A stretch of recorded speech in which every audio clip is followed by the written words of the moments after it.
Pada zaman kerajaan dahulu kala, sekarang juga masih ada kerajaan ya.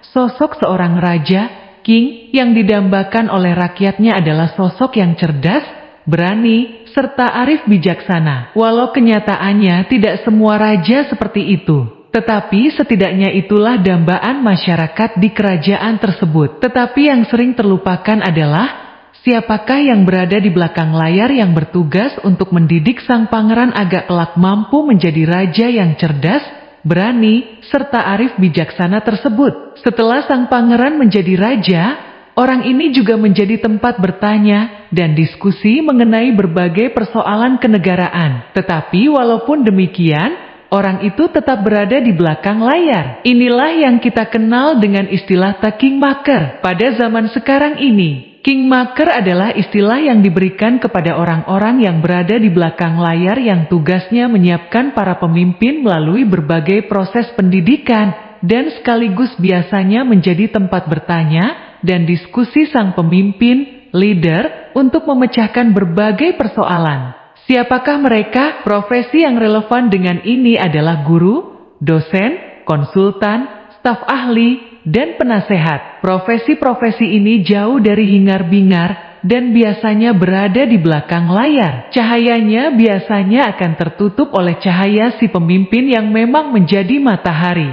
Seorang kingmaker harus tetap mampu menjaga objektivitas dalam pemikiran karena dia akan ditanyai pendapat oleh si pemimpin atau raja, king, mengenai banyak hal. Tentu saja karena banyak bergaul dengan bergaya persoalan nyata hari demi hari. Seorang pemimpin bisa saja tidak mampu memandang sesuatu dengan objektif dan dia membutuhkan pandangan dari perspektif lain. Pada saat itulah, seorang kingmaker, apakah guru, dosen, konsultan, staf ahli, atau penasehat harus mampu memberikan pandangan yang objektif dari berbagai perspektif.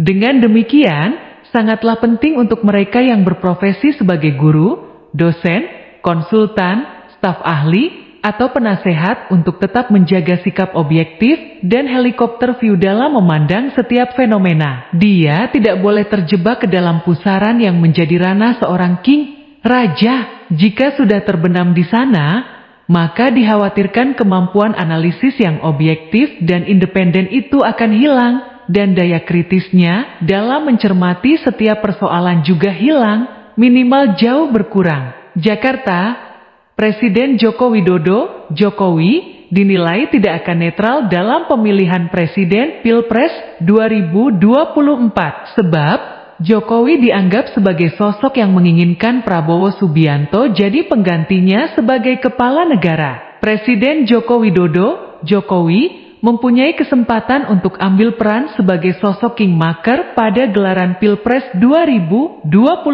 mendatang. Hal itu didasarkan pada tingginya approval rating atau tingkat kepuasan kinerja Presiden Jokowi menurut survei terkini Indikator Politik Indonesia. Capaian approval rating Presiden Jokowi mencapai 81,1% yang diperoleh melalui survei Indikator Politik Indonesia dengan melibatkan 1.811 responden. Survei dilakukan pada 15-21 Juli 2023. Catatan ini dapat berpengaruh pada kontestasi Pilpres 2024 mendatang, termasuk bagaimana nantinya setiap calon presiden maupun partai pengusung mencoba memanfaatkan pengaruh dari kepuasan masyarakat atas kinerja Jokowi saat ini. Sebagai gambaran pengaruh approval rating tinggi terhadap proses pemilihan presiden terjadi tepat pada transisi antara era kepemimpinan SBY jelang rangkaian pemilu 2014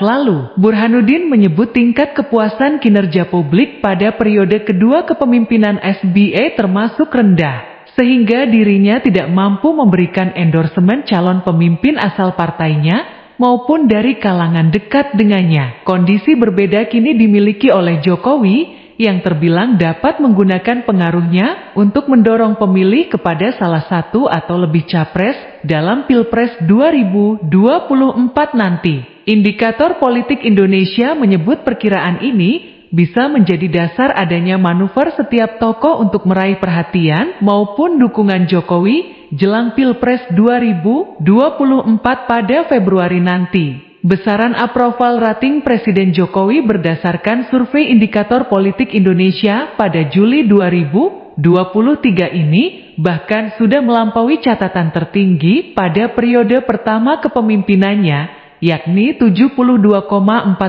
di September 2018. Jika ingin ditarik lebih jauh ke belakang, Indikator Politik Indonesia juga mencatat approval rating Presiden Jokowi pernah menyentuh titik terendah pada Juni 2015 sebesar 40,7%. Menjadi pemimpin yang cerdas, berani, serta arif bijaksana itu tentu sangat mulia. Tetapi tidak semua orang bisa berada di posisi seperti itu. Tetapi jangan salah, di balik seorang pemimpin yang cerdas, berani, serta arif bijaksana, pasti ada sosok di balik layar yang mampu berpikir independen, objektif, dan tetap kritis kepada si pemimpin, dan itulah taking maker.